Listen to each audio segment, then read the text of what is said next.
lagi buat anak didik ibu sekalian. Sampai ketemu di pertemuan kali ini Bahasa Indonesia. Kali ini kita akan masuk ke materi bab 3, yaitu teks editorial. Nah, sebelum masuk ke materi, Ibu jelaskan sedikit bahwa sebelumnya kita sudah belajar beberapa teks, yaitu ada teks berita sama teks surat lamaran sama teks cerita sejarah. Nah, kali ini kita bahas teks editorial. Nanti pada materi ini kamu diharapkan mampu mengenal sama memahami dan mengidentifikasi fakta dan opini dalam teks editorial. Nah, Ibu jelaskan, perhatikan di papan tulis sudah Ibu tuliskan bahwasanya teks editorial itu adalah atau sama dengan istilah tajuk rencana. Pernah membaca koran ya atau surat kabar? Nah, di dalam surat kabar itu ada berbagai tulisan, ada berita, ada artikel, ada iklan juga. Salah satunya adalah tajuk rencana. Biasanya tajuk rencana ini dituliskan di pojok paling kiri, dikasih kotak sama pihak surat kabarnya. Biasanya kamu pasti pernah melihat. Nah, perhatiin di sini teks editorial itu adalah artikel yang ditulis oleh redaktur. Jadi bukan redaksi. Redaksi itu semacam perkumpulannya atau komunitas. Jadi di dalam redaksi itu ada, boleh dikatakan seperti reporter atau wartawan, dan salah satunya redaktur. Jadi redaktur ini adalah orang yang khusus menulis teks editorial gitu ya, yang merupakan isinya itu adalah pandangan dari pihak redaksi terhadap suatu peristiwa atau berita gitu ya. Nah, ciri-cirinya gimana Bu? Perhatiin, sini ada 3 secara umum, sebenarnya masih banyak, cuman kita bahas yang umum aja. Yang pertama itu adalah fakta atau peristiwa ataupun berita. Nah, tentu karena teks editorial itu tidak boleh sembarangan ditulis kalau tidak ada kejadian yang sudah terjadi. Kalau ada kejadian yang sudah terjadi berarti dia bersifat fakta. Di teks cerita sejarah juga dia berciri-ciri fakta ya, karena peristiwanya sudah terjadi. Nah, untuk fakta itu beritanya itu tidak semua berita itu juga bisa dituliskan ke dalam teks editorial gitu. Nah, dia ada 3 cirinya. Yang pertama aktual. Aktual itu berarti yang baru saja terjadi atau yang sedang terjadi. Kemudian yang kedua faktual itu berarti bersifat fakta, artinya beritanya benar-benar terjadi, bukan berupa opini atau apapun yang belum valid gitu ya. Yang ketiga kontroversi atau kontroversial, itu artinya tidak harus terjadi di sekarang, bisa aja dia terjadi di masa lalu, tetapi isu itu muncul lagi di zaman sekarang sehingga jadi pembicaraan di zaman yang sekarang gitu ya. Itu yang dimaksud dengan kontroversial. Yang kedua, dia adalah berupa pandangan atau opini dari redaktur gitu. Jadi opininya itu maksudnya nanti di dalam teksnya itu bukan hanya berupa fakta yang kita temukan, tapi juga opini. Kenapa kita temukan opini? Karena tajuk rencana itu adalah berisi kritikan, saran, penilaian ataupun apresiasi dari si pihak redaksi gitu ya. Jadi fakta itu diambil dari peristiwa yang sudah benar-benar terjadi, kemudian diselipkanlah, ditambahkan opini dari si penulis ke dalam teksnya, maka jadilah yang namanya tajuk rencana gitu ya. Nah, karena di sini ada berupa fakta kemudian opini, bagaimana cara menentukan fakta dan opini Bu? Nah, nanti di dalam materi ini kamu harus dituntas, harus mampu mengidentifikasi fakta dan opini. Nah, di sini sudah Ibu jelaskan, di sini sudah Ibu buatkan perbedaan atau ciri-ciri dari fakta maupun opini. Yang pertama, lihat kita kenal dari peristiwanya dulu. Biasanya fakta itu peristiwanya udah terjadi, sudah berlalu gitu ya, maka disebut dengan fakta. Nah, kalau opini gimana? Biasanya peristiwanya belum terjadi, masih akan terjadi di masa yang akan datang gitu ya. Contohnya, misalnya ada kalimat di sini Ibu buatkan, saya dimarahi ibu kemarin sore. Dengan kalimat kedua, kami akan berangkat ke Singapura besok hari. Nah, perbedaannya dari sini, dari mana kita tentukan itu fakta atau opini? Nah, di sini Ibu garis bawahi kemarin, berarti kan peristiwanya itu udah terjadi ya. Kalau udah terjadi berarti itu sudah fakta. Nah, sedangkan kalimat yang ini masih akan, artinya belum terjadi kan. Walaupun di sini ada unsur waktu nanti sama unsur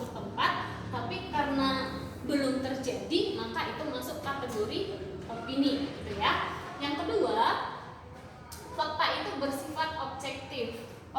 Objektif itu artinya dapat dibuktikan gitu ya. Sedangkan kalau opini dia bersifat subjektif atau lebih mengaruh ke individunya gitu.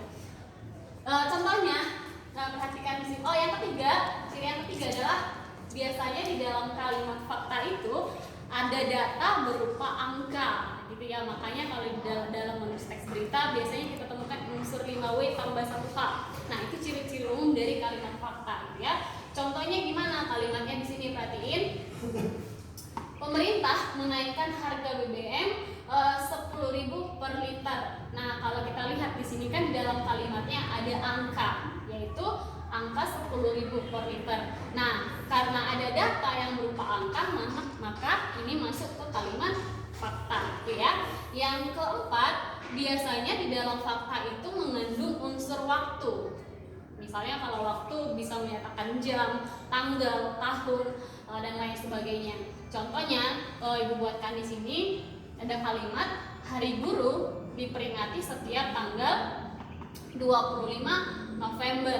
Nah, 25 November di sini kan masuk ke tanggal ya. Maka ini adalah dikatakan dengan fakta. Yang berikutnya, biasanya fakta itu juga mengandung unsur tempat. Nah, makanya tadi di awal Ibu jelaskan biasanya dalam fakta itu ada unsur 5W tambah 1H ya. Untuk menjawab yang semua ini disajikan 5W tambah 1H. Nah, contoh kalimatnya gimana, Bu? Perhatiin ini.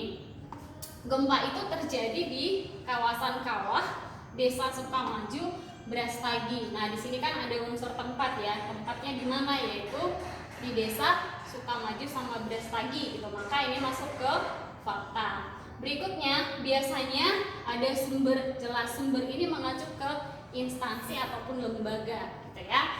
Nah, itu kalau untuk ciri-ciri fakta. Kita lanjut ke opini. Opini itu yang pertama tadi peristiwanya belum terjadi ya. Kami akan berangkat ke Singapura walaupun ada unsur waktu, tapi karena peristiwanya belum terjadi, nah maka kita identifikasilah ini opini. Kenapa? Karena masih akan gitu ya, belum terjadi peristiwanya.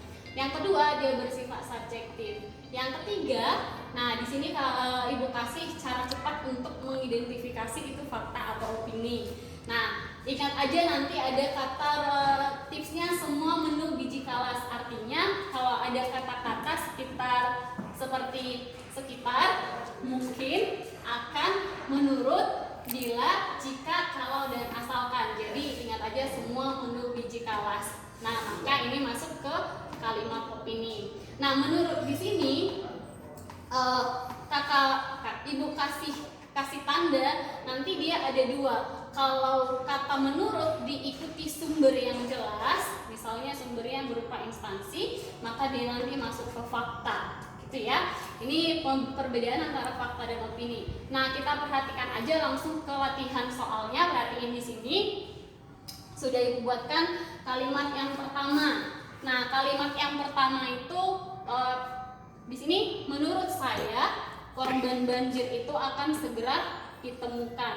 Nah, ini tadi yang Ibu jelaskan, perhatiin penggunaan kata menurut. Nah, kalau kalimat 1 dengan kalimat 2 itu nanti beda.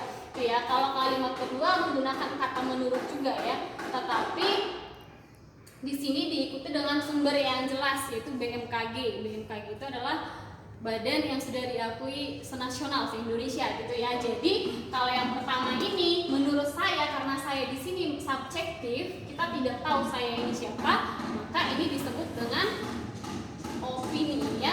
Nah, kalau yang kedua ada menurut memang. Nah, tadi di sini kan masuk kalau ada menurut berarti masuk ke opini. Nah, tetapi inilah yang tadi yang Ibu sampaikan, perhatiin menurut siapa. Karena sumbernya jelas di sini BMKG, maka ini disebut dengan fakta gitu ya. Selain itu juga peristiwanya udah terjadi.